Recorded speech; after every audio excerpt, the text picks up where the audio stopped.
अस्सलाम वालेकुम स्टूडेंट, मैं हूं जुल्फ़कार अली, आपका कंप्यूटर टीचर। आज से स्टूडेंट हम 10th क्लास के जो लेक्चर्स हैं वो शुरू करने जा रहे हैं। आपको जैसे पता है, आपने जो 9th में कंप्यूटर की बुक पढ़ी थी वो बिल्कुल न्यू बुक थी। इसी तरह जो 10th क्लास में जो कंप्यूटर की बुक है वो भी बिल्कुल न्यू बुक है और उसमें जो है जो उसने सी लैंग्वेज है वो इंट्रोड्यूस करवाई हुई और सी लैंग्वेज में प्रोग्रामिंग भी है। अब इसमें स्टूडेंट एक चीज़ ध्यान में रखनी है कि आपने साथ साथ प्रैक्टिकल वर्क ज़रूर करना है। अगर आप प्रैक्टिकल वर्क नहीं करेंगे साथ साथ तो आपको सी लैंग्वेज है वो समझ नहीं आएगी। तो इसमें टोटल 5 चैप्टर्स हैं और तकरीबन पाँचों के पाँचों चैप्टर में स्टूडेंट्स जो प्रोग्रामिंग की जो है वो अच्छी खासी प्रैक्टिस करवाई गई है। तो आपने भी अपने घर में या स्कूल में कोड ब्लॉक आईडी इंस्टॉल करके इसमें आपने साथ साथ प्रैक्टिस भी करनी है। तो ज़्यादा जो आपकी जो 10th की बुक है इसमें सीखने वाली चीज़ें हैं, तो आपने कोशिश ये करनी है कि सीखें, इन चीज़ों के कंसेप्ट क्लियर करें। जब आपके स्टूडेंट कंसेप्ट क्लियर होंगे तो आपको सी लैंग्वेज जो है वो समझ आएगी और ये सी लैंग्वेज आपको आगे, आप सॉफ्टवेयर इंजीनियरिंग की फील्ड में जाते हैं तो आपको आगे चल के भी ये हेल्प करेगी। तो आइए आज हम 10th क्लास का जो हमारी नई बुक है उसका पहला लेक्चर शुरू करते हैं। बिस्मिल्लाहिर्रहमानिर्रहीम। स्टूडेंट चैप्टर 1 और लेक्चर नंबर 1 है 10th कंप्यूटर साइंस का। चैप्टर का बच्चे नाम है इंट्रोडक्शन टू द प्रोग्रामिंग। ये आपका फर्स्ट चैप्टर है। तो आइए स्टूडेंट आज हम पहला चैप्टर जो है शुरू करते हैं। सबसे पहले हम देखते हैं कि आपकी जो 10th की कंप्यूटर की बुक है इसमें कौन कौन से चैप्टर हैं। टोटल स्टूडेंट 5 चैप्टर हैं। चैप्टर 1 में इंट्रोडक्शन टू द प्रोग्रामिंग हम पढ़ेंगे। चैप्टर 2 में यूज़र इंटरेक्शन, कि यूज़र जो है वो प्रोग्राम के अंदर डाटा इनपुट और आउटपुट किस तरह करवाता है। चैप्टर 3 में स्टूडेंट हम पढ़ेंगे कंडीशनल लॉजिक, ठीक है। कंट्रोल स्ट्रक्चर उसकी 3 टाइप्स होती हैं, सीक्वेंस, सिलेक्शन, लूप। अब स्टूडेंट यहाँ ये भी ध्यान में रखिएगा कि बहुत सी चीज़ें आपने 9th क्लास में थोड़ा सा आपका कंसेप्ट क्लियर होगा। जब आपने 9th क्लास में फ़्लो चार्ट और एल्गोरिदम किए थे तो वहाँ फ़्लो चार्ट एल्गोरिदम में कुछ आपके फ़्लो चार्ट एल्गोरिदम सीक्वेंशियल थे, कुछ आपके कंडीशनल थे, कुछ ऐसे थे जिसमें लूप चलता था। तो अब वो चीज़ें जो आपने वहाँ पे फ़्लो चार्ट एल्गोरिदम की फॉर्म में की थी, अब उनको हम प्रैक्टिकली करेंगे। बेसिकली जो आपका जो कंटिन्यूटी है वो 9th के सिलेबस से ही शुरू हो जाती है कि 9th क्लास में आपने चैप्टर 1 में प्रॉब्लम सॉल्विंग के 5 स्टेप्स किए थे कि हम 5 स्टेप जो है इस्तेमाल करते हुए किसी भी प्रॉब्लम को सॉल्व करते थे। अब उसमें हम जब फ़्लो चार्ट एल्गोरिदम बनाते थे, अब फ़्लो चार्ट एल्गोरिदम के बाद आपको याद होगा 9th में भी हमने बात की थी कि कोडिंग का सिलसिला शुरू हो जाता है कि आप एक फ़्लो चार्ट बनाते हैं, फिर उसके बाद उसका एल्गोरिदम बनाते हैं और एल्गोरिदम बनाने के बाद आप उसकी कोडिंग करते हैं। अब हमने जो 10th क्लास में कोडिंग करनी है वो सी लैंग्वेज में करनी है और सी लैंग्वेज सेकेंड ईयर के सिलेबस में भी है, वहाँ भी आप सी लैंग्वेज टर्बो सी जो है सीखेंगे। तो इसमें introduction to the programming, user interaction, 3rd पे स्टूडेंट आएगा कंडीशनल लॉजिक और 4th चैप्टर आपका डाटा एंड रेपिटिशन, यानी इसमें हम अरे का कंसेप्ट लेंगे, अरे की टाइप्स देखेंगे। फिर रेपिटिशन में हम लूप की डिफरेंट टाइप्स पढ़ेंगे कि हम एक प्रोग्राम के अंदर डिफरेंट स्टेटमेंट्स को अगर रिपीट करवाना चाहते हैं तो उसका क्या मेथड है। और जो हमारा लास्ट चैप्टर है वो फंक्शंस का है। अब जो आपकी फर्स्ट टर्म है इसमें पहले 2 चैप्टर तो पूरे हैं, तीसरा चैप्टर जो है वो कंडीशनल लॉजिक का हाफ है और वो हाफ जो बनता है वो नेस्टेड सिलेक्शन से पहले बनता है। तो फर्स्ट टर्म में 2 चैप्टर पूरे और तीसरा जो है वो हाफ होगा। और इसी तरह जो आपकी सेकंड टर्म होगी उसमें रिमेनिंग पोर्शन चैप्टर 3 का और चैप्टर 4 कंप्लीट और 5 कंप्लीट। इसी तरह जो पेपर पैटर्न वो सेम आपका जो आपने 9th क्लास में बोर्ड का पेपर दिया था उसमें सेम पैटर्न है कि टोटल जो मार्क्स है वो 50 होंगे। पेपर का जो टाइम है वो 2 घंटे होगा। MCQs 10 नंबर के, ठीक है। अब आपको पता है MCQs में 4 ऑप्शन दी होती है और आपने दुरुस्त ऑप्शन पे जो है वो टिक करना होता है। शॉर्ट क्वेश्चन नंबर 2, 3, 4 ये तीनों पोर्शन स्टूडेंट शॉर्ट क्वेश्चंस के हैं। हर पोर्शन में 6 शॉर्ट क्वेश्चन दिए होते हैं, आपने उसमें से कोई से भी 4 अटैम्प्ट करने होते हैं। 4 × 2 8, यानी एक पोर्शन के 8 नंबर। फिर क्वेश्चन नंबर 3 में भी 6 शॉर्ट क्वेश्चन अवेलेबल होंगे और उसमें से आपने कोई से 4 करने होंगे, इसके 8 मार्क्स। फिर question number 4 once again short questions का है और उसमें भी 6 शॉर्ट क्वेश्चन दिए होंगे और 6 में से आपने 4 अटैम्प्ट करने और ये भी 8 मार्क्स के।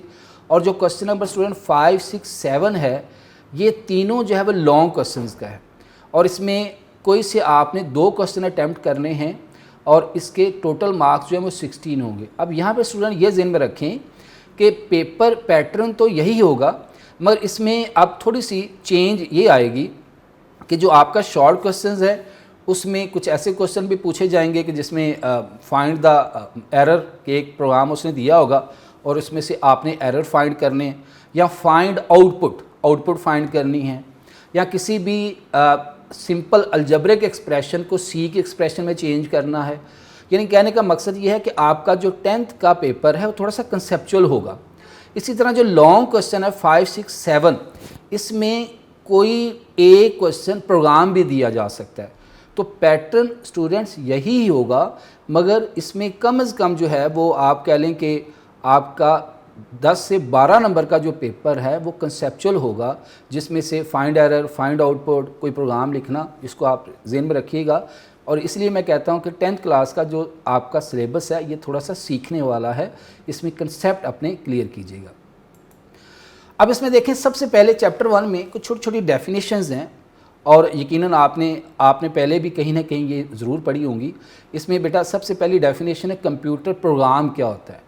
अब कंप्यूटर प्रोग्राम या कंप्यूटर सॉफ्टवेयर ये एक ही चीज़ है, दोनों में कोई फ़र्क नहीं है। अगर डेफिनेशन आ जाए what is the computer program या what is the computer software, तो आपने एक ही डेफिनेशन लिखनी है। A computer program is a collection of instructions that can be execute by the computer to perform a specific task. Computer program basically क्या होता है, सेट ऑफ इंस्ट्रक्शन, यानी एक से ज़्यादा इंस्ट्रक्शन, हमने 15-20 कम भी हो सकती है, ज़्यादा भी हो सकती हैं, यानी एक से ज़्यादा इंस्ट्रक्शंस को आपने किसी भी प्रोग्रामिंग लैंग्वेज में टाइप किया और टाइप करने के बाद आपने उसको एग्जीक्यूट किया, चलाया, उसको स्टूडेंट हम क्या कहेंगे, कंप्यूटर प्रोग्राम। यानी सेट ऑफ इंस्ट्रक्शन, इसकी डेफिनेशन आप ये भी कर सकते हैं, set of instructions given to the computer to perform a specific task is called computer program, या कंप्यूटर सॉफ्टवेयर भी हम इसको कहते हैं। तो ये बड़ी इंपॉर्टेंट डेफिनेशन है कंप्यूटर प्रोग्राम की। दोबारा सुन लें, एक computer program is a collection of instruction. Collection of instruction से मुराद कि एक से ज़्यादा इंस्ट्रक्शन हम हमेशा कंप्यूटर को कोई ना कोई इंस्ट्रक्शन देते हैं। अब एक इंस्ट्रक्शन दी, हमने कमांड दी, जब बहुत सारी इंस्ट्रक्शन एक साथ कंप्यूटर को दी तो वो हमारा एक प्रोग्राम बन गया। कंप्यूटर क्या करता है, दैट कैन बी एग्जीक्यूट, जो उसको चलाता है, रन करता है, by a computer to perform a specific task, और जिससे हमारा वो जो टास्क जो है वो परफॉर्म हो जाता है। अब टास्क पे हमने बात की थी 9th में कि किसी भी टास्क को परफॉर्म करने के 5 स्टेप्स हैं। अब उन टास्क को हमने प्रोग्रामिंग लैंग्वेज में बदलना है। तो पहली डेफिनेशन ये हो गई। दूसरी डेफिनेशन है कि कंप्यूटर प्रोग्रामिंग क्या है, process of feeding or storing instruction in the computer is known as computer programming. यानी हमने क्या करना है, जो इंस्ट्रक्शंस हैं वो किसी भी हाई लेवल लैंग्वेज में हमने फीड करनी है, स्टोर करनी है। अब इंस्ट्रक्शन हम किसी हाई लेवल लैंग्वेज में करेंगे, जैसे हमारे सिलेबस में सी लैंग्वेज है, इसी तरह फोर्ट्रान, बेसिक, कबोल, जावा, विजुअल बेसिक, ये पाइथन आजकल बड़ी इन है, बहुत से लोग उसको सीख रहे हैं। तो हम क्या करते हैं कि किसी भी हाई लेवल लैंग्वेज का इंतखाब करते हैं और उसके बाद उस लैंग्वेज में इंस्ट्रक्शन को फीड करते हैं, स्टोर करते हैं, और इस प्रोसेस को स्टूडेंट्स हम क्या कहते हैं, कंप्यूटर प्रोग्रामिंग। नेक्स्ट डेफिनेशन है प्रोग्रामर। हम प्रोग्रामर किसको कहते हैं, प्रोग्रामर या सॉफ्टवेयर इंजीनियर या डेवलपर, ये एक ही वर्ड है। हम कहते हैं ना ये प्रोग्रामर है जी, ये सॉफ्टवेयर इंजीनियर है, ये डेवलपर है। तो इसकी डेफिनेशन क्या होगी, द पर्सन हु नो, वो बंदा जो जानता है, how to write a computer program correctly is known as programmer. वो बंदा हर फील्ड का एक एक्सपर्ट होता है, ग्राफिक डिज़ाइनर एक्सपर्ट है, कंपोज़र एक्सपर्ट है, ठीक है, एक एडिटिंग बंदा करने वाला एक्सपर्ट है, उसको हम कहते हैं ये एडिटर है। तो इसी तरह वो आदमी, वो पर्सन जो कि इस चीज़ को जानता है कि मैंने हाई लेवल लैंग्वेज में कोडिंग कैसे करनी है, प्रोग्राम किस तरह बनाने हैं, तो उस पर्सन को हम कहते हैं कि ये प्रोग्रामर है, ठीक है। तो ये भी एक डेफिनेशन है।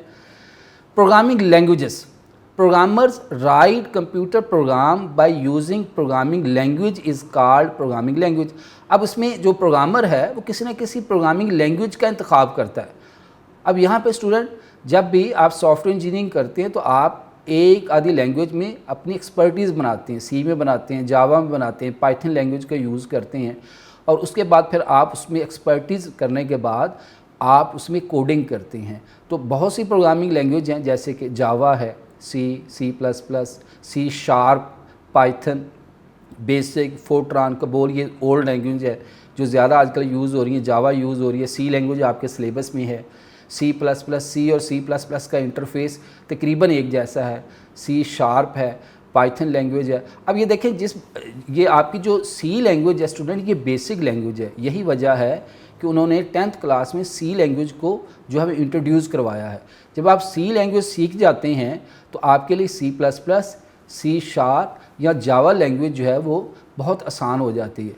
और इसी तरह पाइथन लैंग्वेज, यानी आप ये कह लें कि ये जो सारी लैंग्वेजेस हैं इसका इंटरफेस तकरीबन एक दूसरे से मिलता जुलता। अब देखें, यहाँ पे आपने प्रोग्रामिंग टेक्निक सीखनी है। इसके लिए ज़रूरी नहीं होता कि आप कोई लैंग्वेज सीखें। जब आप किसी भी प्रोग्रामिंग की टेक्निक सीख लेते हैं तो आप किसी भी प्रोग्रामिंग लैंग्वेज में आप प्रोग्राम जो वो बना सकते हैं। तो हमने जो 10th लैंग्वेज में प्रोग्रामिंग स्टूडेंट करनी है वो सी लैंग्वेज में करनी है। अब देखें, हर प्रोग्राम जब हम बनाते हैं तो प्रोग्रामिंग का एक इन्वायरमेंट होता है।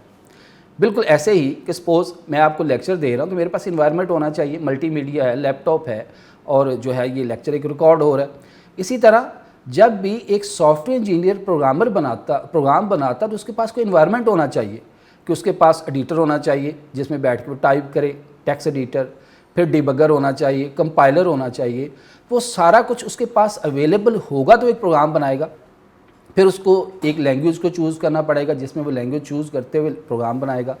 तो वो सारी चीज़ें जो मिलकर एक प्लेटफॉर्म प्रोवाइड करती हैं जिस पर वो सॉफ्टवेयर इंजीनियर जो है वो बैठ के एक सॉफ्टवेयर बनाता है। तो उस पूरे प्लेटफॉर्म को एक जगह इकट्ठा कर दिया जाता है और उसको स्टूडेंट कहते हैं प्रोग्रामिंग इन्वायरमेंट। तो in order to correctly perform any task we need to have the proper tool. हमने कोई भी टास्क परफॉर्म करना है तो हमारे पास चीज़ें होनी चाहिए। लेक्चर देना है तो वाइट बोर्ड होना चाहिए, डस्टर होना चाहिए, मार्कर होना चाहिए। जब तक ये सारी चीज़ें मेरे पास अवेलेबल नहीं होंगी तो मैं एक प्रॉपर लेक्चर नहीं दे सकता। तो a collection of all the necessary tool for programming to make up a programming environment। अब इसमें सारे वो जो टूल्स हैं, अब टूल्स हम आगे चल के बात करेंगे। इसमें टेक्स्ट एडिटर एक टूल है, इसमें कंपाइलर है, डिबगर है, लिंकर है। खैर लिंकर और डिबगर आपके सिलेबस में नहीं है, ये आप सेकंड ईयर में ये इस टॉपिक को डिटेल से पढ़ेंगे। उसमें डिबगर, लिंकर, ये सारे जो टूल्स हैं जब तक उस सॉफ्टवेयर इंजीनियर के पास अवेलेबल नहीं होंगे वो एक अच्छा सॉफ्टवेयर नहीं बना सकता। It is essential to set up a programming environment. कहता है ये ज़रूरी है। अगर उसके पास, देखिए मेरे पास अगर लैपटॉप ही नहीं होगा तो मैं लेक्चर कैसे डिलीवर करूँगा, ठीक है। तो जब मेरे पास प्रॉपर चीज़ें ही नहीं है तो मैं लेक्चर डिलीवर नहीं कर सकता। इसी तरह जो एक सॉफ्टवेयर इंजीनियर है उसके पास एक प्रॉपर प्लेटफॉर्म ही नहीं है जहाँ बैठ के उसने प्रोग्राम टाइप करना है, एग्जीक्यूट करना है, रन करना है, तो वो एक प्रोग्राम जो है उसको नहीं चला सकता। तो it is essential to set up a programming environment before we start writing a program. जब तक मेरे पास प्रोग्रामिंग इन्वायरमेंट नहीं होगा, मेरे पास एक प्रॉपर आईडी नहीं होगी जहाँ पे बैठ के मेरे प्रोग्राम टाइप करना, तो मैं एक प्रोग्राम नहीं बना सकता। तो ये क्वेश्चन ये भी पूछा जा सकता है, आपकी एक्सरसाइज का क्वेश्चन है कि why we need programming environment, कि हमें प्रोग्रामिंग इन्वायरमेंट की ज़रूरत क्यों पड़ती है। इसलिए पड़ती है कि जब तक मेरे पास कोई प्रॉपर प्लेटफॉर्म नहीं होगा जहाँ पे बैठ के मैं कोडिंग करूँगा, जब मैं कोडिंग करूँगा तो वो जो मेरा प्लेटफॉर्म है वो मेरे इस प्रोग्राम को रन करेगा, उसको जो है वो लिंक करेगा, लोड करेगा, डिबग करेगा और फिर मुझे एक प्रॉपर फॉर्म में जो है मुझे वो एक आउटपुट प्रोवाइड करेगा। It work as a basic platform for us to write and execute a program. यानी जो प्रोग्रामिंग इन्वायरमेंट है ये हमें एक प्लेटफॉर्म प्रोवाइड करता है जहाँ पे हम प्रोग्राम राइट करते हैं, लिखते हैं और फिर उसको एग्जीक्यूट करते हैं। अब आगे common example, for example gardening we need gardening tool, for painting we need a collection of paints, brushes and canvas. कि अगर एक जो है माली है उसके पास जब तक वो तमाम चीज़ें नहीं होंगी जो उसको हेल्प आउट करती हैं तो वो एक जो है वो काम नहीं कर सकता। इसी तरह एक पेंटर है, पेंटर के पास भी जब तक उसके पास पेंटिंग के लिए जितने टूल्स रिक्वायर हैं अगर वो नहीं होंगे तो वो पेंटिंग नहीं कर सकता। बिल्कुल ऐसे ही जो एक प्रोग्रामर है, प्रोग्रामर के पास जब तक तमाम के तमाम टूल अवेलेबल नहीं होंगे वो एक सॉफ्टवेयर डिज़ाइन नहीं कर सकता। तो ये बोर्ड के पॉइंट ऑफ व्यू से बड़ा इंपॉर्टेंट क्वेश्चन है कि why we need programming environment, कि हमें प्रोग्रामिंग इन्वायरमेंट की ज़रूरत क्यों पड़ती है, कि हमारे पास जब तक टूल्स नहीं होंगे, हमारे पास कोई सॉफ्टवेयर नहीं होगा जिसका हम इस्तेमाल करते हुए प्रोग्राम टाइप करेंगे, हम एक अच्छा प्रोग्राम नहीं बना सकते। अब इसमें इंपॉर्टेंट टूल्स कौन कौन से होते हैं? सबसे पहले integrated development environment IDE, the software that provide a programming environment to facilitate the programmer in write and execute computer program is known as integrated development environment. ये डेफिनेशन आ सकती है बोर्ड में, इंपॉर्टेंट है कि वो सॉफ्टवेयर, अब बहुत से सॉफ्टवेयर यूज़ होते हैं IDE के तौर पर, जैसे हमने जो प्रोग्रामिंग करनी है वो है code block, visual studio, Dev C++, ये फेडरल बोर्ड की बुक में डेव C++ यूज़ होती है। तो ये सारे वो IDE हैं जो कि हमें, अब IDE इंटीग्रेटेड के मीनिंग क्या है कि बहुत सारी चीज़ों को एक जगह इकट्ठा कर देना, यानी जब हम IDE को इंस्टॉल कर लेते हैं तो उसके अंदर सारी चीज़ें एक जगह अवेलेबल होती हैं। उसके अंदर जो है वो कंपाइलर भी है, लिंकर भी है, लोडर भी है, डिबगर भी है, तो उन तमाम चीज़ों को एक जगह कंबाइन कर दिया गया और हम उसको कहते हैं ये IDE है, जहाँ पे हम, वहाँ टेक्स्ट एडिटर भी है जहाँ बैठ के हम टाइप करेंगे। तो software that provide programming environment, वो सॉफ्टवेयर जो हमें प्रोग्रामिंग करने के लिए एक इन्वायरमेंट देता है टू फैसिलिटेट प्रोग्रामर, कि प्रोग्रामर को फैसिलिटेट किया जा सके कि वो एक प्रोग्राम लिखे, इसको बेटा हम क्या कहते हैं IDE। अब हमारे सिलेबस में जो IDE मैं आपको एक दफ़ा दिखा देता हूँ। हमारे सिलेबस में ये कोड ब्लॉक है, इसमें आपको मैं प्रोग्रामिंग करके भी दिखाऊंगा। ये ज़रा आप जो है इसकी पिक्चर देख लें, ठीक है। कोड ब्लॉक का कोई सा भी वर्जन, फिर मैं आपको ये भी बताऊंगा इसको इंस्टॉल कैसे करना है, क्योंकि बहुत सारे स्टूडेंट्स को जो है वो कोड ब्लॉक में प्रॉब्लम आ रही है कि उसको इंस्टॉल कैसे करना है। अगर आपके पास जो ऑपरेटिंग सिस्टम है स्टूडेंट विंडोज़ 7 है, तो उसमें आपका जो इसका जो कंपाइलर है वो आपको अलहदा से इंस्टॉल करना पड़ेगा। और अगर आप ऑपरेटिंग सिस्टम विंडो 10 यूज़ कर रहे हैं तो उसमें ऐसा इशू नहीं है। इशू कहाँ आ रहा है, जो बच्चे भी हमसे पूछ रहे हैं कि सर जब हम अपने कंप्यूटर पर, लैपटॉप पे कोड ब्लॉक इंस्टॉल करते हैं तो वो एरर देता है। तो बच्चे उसके लिए आपने क्या करना है कि अगर वो एरर दे रहा है तो वो उसमें जो है वो कंपाइलर एरर आ रहा है, तो आपने स्टूडेंट क्या करना है कि एक अलहदा कंपाइलर, उसका नाम है मेन GW बेसिक, आप उसको इंस्टॉल कर लें, ठीक है। आप मेन GW, ये देखें आपको स्क्रीन पर नज़र आ रहा होगा मेन GW इंस्टॉलर, तो आप मेन GW इंस्टॉलर इसका साथ इंस्टॉल कर लें और साथ आप कोड ब्लॉक इंस्टॉल करें। तो इस सूरत में जो कंपाइलर है वो एरर नहीं देगा। और अगर आप विंडो 10 इंस्टॉल, आपने विंडो 10 जो है अपने सिस्टम पे इंस्टॉल की है, तो फिर आपने 64 बिट कोड ब्लॉक इंस्टॉल करना है। और अगर विंडो 7 32 बिट है तो आपने बच्चे इसको इंस्टॉल करते हुए आपने 32 बिट जो है इसका कंपाइलर जो इंस्टॉल करना है। बाकी ये इसको आप गूगल पे जो है वो डाउनलोड पे लगाइएगा, ये कोड ब्लॉक जो इंस्टॉल हो जाता है। तो ये मैंने आपको इसका IDE दिखाया, तो ये वो IDE है जहाँ पे हम प्रोग्राम जो है वो टाइप करेंगे। बाकी इसमें प्रोग्रामिंग हम साथ साथ करते रहेंगे। तो ये आगे शुरू करते हैं हमारा जो आगे। अब हम बात करें इसके टूल्स की, तो ये IDE मैंने आपको दिखा दिया, software that provide the programming environment to facilitate the programmer in writing and execute computer program is known as IDE। हमारे सिलेबस में IDE कौन सा है जी? कोड ब्लॉक, जिसमें हमने प्रोग्रामिंग करनी है। अब इसके फीचर क्या है? IDE is a computer software that bring all the process and tools required for the programming development into one place. हर चीज़ एक जगह अवेलेबल है, कि मेरे पास डिबगर भी एक जगह अवेलेबल है, कंपाइलर भी अवेलेबल है, मेरे पास टेक्स्ट एडिटर भी अवेलेबल है। हर चीज़ को एक जगह इकट्ठा कर दिया, वन प्लेस। इसको ज़रा लाइन को दोबारा सुने। IDE बेसिकली क्या है? सॉफ्टवेयर है दैट ब्रिंग, जो लाता है, ऑल द प्रोसेस, तमाम कामों को, एंड टूल्स, तमाम टूल्स को, required for the programming development, जो प्रोग्रामिंग करने के लिए इस्तेमाल होती है, एक जगह पर। IDE has a graphical user interface, GUI। इससे क्या मुराद है कि हर काम हम देखें, ये हमारा interface GUI, graphical user interface, कि हम यहाँ पे बटन पे क्लिक करके प्रोग्राम को रन करेंगे, ये हमारा बिल्ड होगा यानी कंपाइल होगा, फिर रन होगा, ठीक है। हमने अगर सेव करना तो फाइल पे क्लिक करके यहाँ पे सेव की ऑप्शन होगी, ओपन की ऑप्शन होगी। तो इस इंटरफेस को हम कहते हैं कि GUI है। और दूसरा स्टूडेंट इंटरफेस होता है CLI, कमांड लाइन इंटरफेस, जिसमें कि हम जो है वो कीबोर्ड से ज़्यादा, कीबोर्ड खैर इससे भी हम कीबोर्ड से ही प्रोग्राम टाइप करेंगे, मगर ऐसा इंटरफेस जिसमें मेन्यूज़ का इस्तेमाल होता हो, बटन हो, ये डिफरेंट बटन आपको नज़र आ रहे होंगे, इस पर क्लिक करके काम करते हैं हम। तो ऐसे अब सिंपल हम कह सकते हैं कि वो इंटरफेस जिसमें हम माउस का इस्तेमाल करते हैं, पॉइंटिंग डिवाइसेस का इस्तेमाल करते हुए हम डिफरेंट किस्म के मेन्यूज़, आइकन, फोल्डर को सिलेक्ट करते हैं, इस किस्म के इंटरफेस को हम कहते हैं GUI। और जो आपका CLI है, कमांड लाइन इंटरफेस, वो एक ऐसा इंटरफेस होता है जिसमें हम माउस का यूज़ नहीं करते। जैसे सेकंड ईयर में टर्बो C है, तो टर्बो C क्या है, वो CLI इंटरफेस है, कमांड लाइन इंटरफेस। और ये वाला जो आपका कोड ब्लॉक है, ये आपको किस किस्म का इंटरफेस देता है, GUI, ग्राफिकल यूज़र इंटरफेस। अब इसमें हम करते क्या है कि जितना भी हमारा काम है उसमें बस देखें, ID has a graphical user interface, यानी ये वाली जो ID है कोड ब्लॉक हमें ग्राफिकल इंटरफेस प्रोवाइड करती है, meaning that a user can interact with by using windows, buttons, provide input and get output.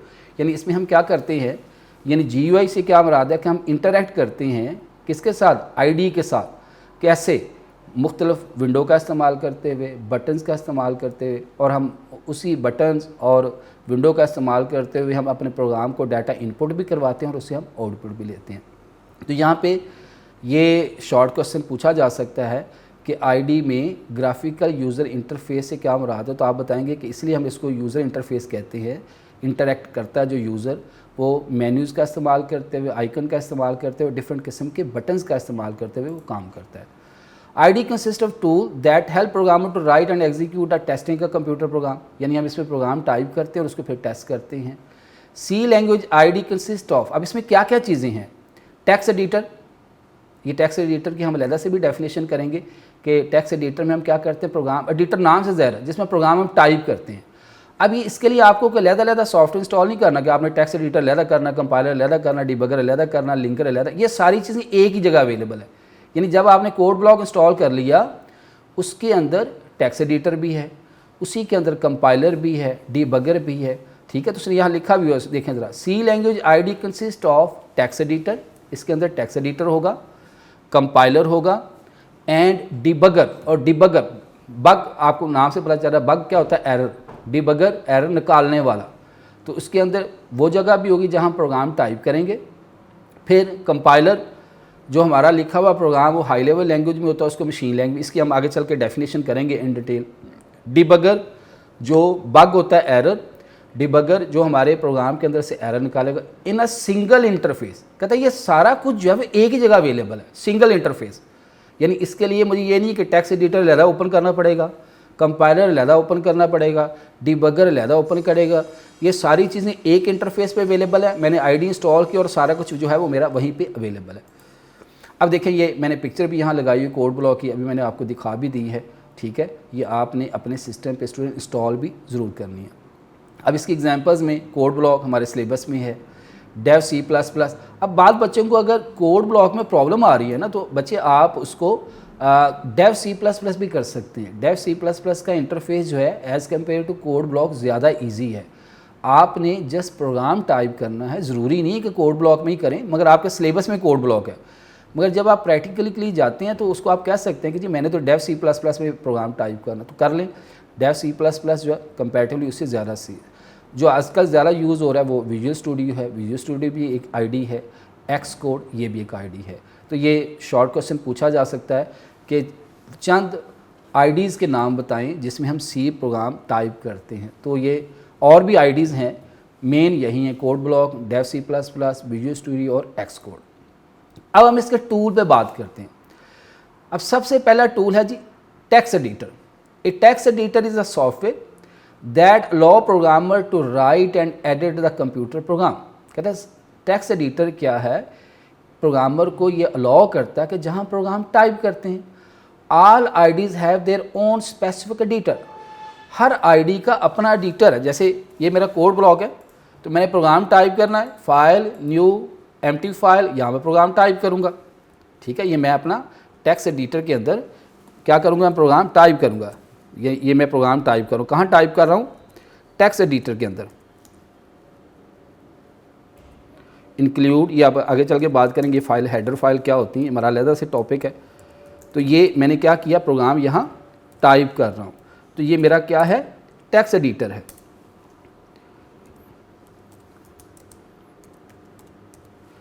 यहाँ पे मैं प्रोग्राम टाइप कर रहा हूँ, ठीक है, this is called text editor. तो ये वाली प्लेस जो है जहाँ पे मैं प्रोग्राम टाइप कर रहा हूँ, इस प्लेस को हम क्या कहते हैं, ये एक टेक्स्ट एडिटर है, ठीक है।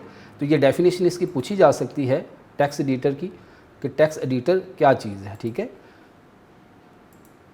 तो text editor is a software that allow programmer to write and edit computer program. All IDs have their own specific text editor. Her ID का अपना एक specific text editor होता है। फिर हम बात करते हैं जी कंपाइलर। अब प्रोग्राम जब हम टाइप कर लेते हैं तो उसको कंपाइल करते हैं, बिल्ड करते हैं, ठीक है। जैसे यहाँ पे भी देखें, हम प्रोग्राम को क्या करते हैं, कंपाइल करते हैं। ये ऑप्शन आ रही है यहाँ पे, इस प्रोग्राम को हमने क्या किया, कंपाइल, ये रन किया, ये हमने क्या किया, उसको बिल्ड किया, ये बिल्ड एंड रन। तो बिल्ड से क्या मुराद है, उसको कंपाइल करना। तो ये चीज़ देखिए इसी आईडी के अंदर अवेलेबल है। ये मेरा टेक्स्ट एडिटर है, यहाँ से मैं इसको कंपाइल कर रहा हूँ प्रोग्राम को, ठीक है। ये हम आगे चल के करके देखेंगे। तो कंपाइलर क्या होगा, इसकी डेफिनेशन देखें। Compiler is a computer software that translate a computer program written in some high level language into machine code. अब हम जो प्रोग्राम लिखते हैं स्टूडेंट, वो हाई लेवल लैंग्वेज में लिखते हैं, और जो हमारा कंप्यूटर है वो हाई लेवल लैंग्वेज को नहीं समझता। तो हर लैंग्वेज के अंदर बिल्टन होता है, ज़हन में रखें, कोई डिवाइस नहीं है ये। जब आप एक आईडी इंस्टॉल कर लेते हैं तो उसी आईडी के अंदर ये बिल्टन होता है। हमने जैसे प्रोग्राम टाइप किया उसको मैं कंपाइल करूँगा। कंपाइलर एक सिस्टम सॉफ्टवेयर है जो कि मेरा हाई लेवल लैंग्वेज में जो प्रोग्राम लिखा हुआ है उसको मशीन कोड में चेंज करता है, क्योंकि कंप्यूटर जो लैंग्वेज समझता है वो कौन सी है, मशीन लैंग्वेज। और मशीन लैंग्वेज किस पे बेस करती है, 0 और 1 पे, ठीक है। तो हमारे लिखे हुए प्रोग्राम को मशीन लैंग्वेज में कन्वर्ट करने के लिए जो सिस्टम सॉफ्टवेयर यूज़ होता है वो है कंपाइलर। अब कंपाइलर का एक काम तो ये है कि हाई लेवल लैंग्वेज को मशीन में चेंज करना, और दूसरा स्टूडेंट कंपाइलर का काम ये है कि अगर मेरे सोर्स कोड के अंदर, यानी जो मैं प्रोग्राम टाइप किया है उसके अंदर कहीं पे भी एरर आ जाए तो उसको वो क्या करता है, फाइंड आउट करता है और मुझे बताता है कि ये एरर कहाँ पे है और इसकी वजह क्या है। तो कंपाइलर टेक्स्ट एडिटर। अब इसका पर्पज़ क्या है जी, computer only understand and work in machine language consist of zeros and 1। कहता है कंप्यूटर जो है वो सिर्फ मशीन लैंग्वेज समझता है जो कि बेस करती है 0s and 1। Zeros mean off, 1 mean on. They require the conversion of programming write and programming language in order to execute it, this is achieve using compiler. लिहाजा कंप्यूटर को ये ज़रूरत है कि जो आपने हाई लेवल लैंग्वेज में program लिखा है उसको वो मशीन कोड में चेंज करे, और ये काम कौन करता है, compiler. A compiler first read the whole programming language before executing it, पहले पूरे प्रोग्राम को रीड करता है। अभी इसमें और भी ट्रांसलेटर होते हैं, असेंबलर, कंपाइलर, इंटरप्रेटर। कंपाइलर क्या करता है कि पूरे हाई लेवल लैंग्वेज को मशीन में चेंज करता है, जबकि जो इंटरप्रेटर है वो क्या करता है, एक एक लाइन को करता है, ठीक है। तो ये आपका ऐसा कोई टॉपिक नहीं है बुक में कि कितने ट्रांसलेटर होते हैं, 3 किस्म के होते हैं, कंपाइलर, इंटरप्रेटर एंड असेंबलर। जो सी लैंग्वेज है उसके अंदर जो ट्रांसलेटर वो यूज़ होता है वो है कंपाइलर, जो कि हमारे पूरे के पूरे सोर्स कोड को एट अ टाइम हाई से मशीन में चेंज करता है, फिर उसको एग्जीक्यूट करता है। फिर उसका दूसरा काम क्या है, the error in the code are point out. ये ना सिर्फ हाई लेवल लैंग्वेज को मशीन में चेंज करता है बल्कि उसमें से एरर भी ढूंढता है, and then machine language code is generate. यानी अब कंपाइलर के बारे में हमने ये समझा कि कंपाइलर एक सिस्टम सॉफ्टवेयर है जो कि हाई लेवल लैंग्वेज में लिखे हुए प्रोग्राम को मशीन कोड में चेंज करता है और उसके बाद उसमें से एरर को पॉइंट आउट करता है। ये इंपॉर्टेंट डेफिनेशन है, व्हाट इज़ द कंपाइलर। तो आपने सिंपल इसकी डेफिनेशन जो है ज़हन में रखनी है। Compiler is a system software that translate high level language program into machine code, कि जो कि हाई लेवल लैंग्वेज के प्रोग्राम को चेंज करता है मशीन कोड के अंदर। अब यहाँ पे 2 डेफिनेशन और बन जाती हैं, source code and object code. अब सोर्स कोड क्या होगा, अब वो प्रोग्राम स्टूडेंट जो मैंने सी की आईडी में टाइप किया प्रोग्राम, वो मेरा सोर्स कोड है। A program written in any high level language is called source code, यानी वो प्रोग्राम जो मैंने किसी भी हाई लेवल लैंग्वेज में टाइप किया है उसको स्टूडेंट मैं कहूँगा ये मेरा सोर्स कोड। अब कंपाइलर ने क्या किया, उसको ट्रांसलेट कर दिया मशीन लैंग्वेज के अंदर। तो कंपाइलर ने जो उसको मशीन लैंग्वेज में ट्रांसलेट किया उसको स्टूडेंट कहते हैं ऑब्जेक्ट कोड।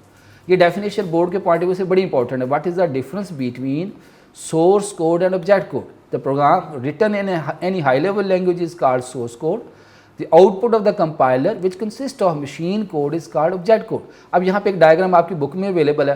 प्रोग्राम आप टाइप करते हैं, कंपाइलर क्या करता है उसको ट्रांसलेट करता है, और मेरे पास जो प्रोग्राम आता है वो किस में आता है, मशीन कोड में, यानी बाइनरी फाइल आती है, फिर उसको कंप्यूटर एग्जीक्यूट करता है। ये बड़ी इंपॉर्टेंट आपका टॉपिक है, कंपाइलर, उसका पर्पज़, और फिर कंपाइलर में आपने फर्दर बताना है कि सोर्स कोड और ऑब्जेक्ट कोड क्या होता है। तो ये स्टूडेंट हमने आज जो पहला लेक्चर है उसको देखा, ठीक है जी। तो आपने कोशिश करना है बेटा ये साथ साथ इसको याद ज़रूर करें। इसमें ये ख़ास तौर पे ये टॉपिक जो है बड़े ही इंपॉर्टेंट है। इसमें शुरू की कुछ डेफिनेशंस हैं, प्रोग्रामर की definition, what is the computer program, programming language, ठीक है, प्रोग्रामर की डेफिनेशन, प्रोग्रामिंग लैंग्वेज की definition, why we need programming environment, इसको आप देखिएगा, ठीक है। उसमें फिर टूल्स कौन कौन सी होती है, उसके टूल्स में एक आईडी होगा, आईडी में फिर उसके फीचर्स आपने देखने हैं, फिर उसमें आपने उसकी एग्जांपल्स को देखना है कि code block, Dev C plus plus, visual studio, Xcode, ये इसकी एग्जांपल्स हैं। अब एक आईडी में क्या क्या होता है, टेक्स्ट एडिटर होता है, कंपाइलर होता है, इसको आपने याद करना है, ठीक है। कंपाइलर का पर्पज़ क्या है, और फिर सोर्स कोड और ऑब्जेक्ट कोड क्या होता है। तो ये स्टूडेंट था आज का लेक्चर। नेक्स्ट लेक्चर के साथ फिर हाज़िर होंगे। अल्लाह हाफ़िज़।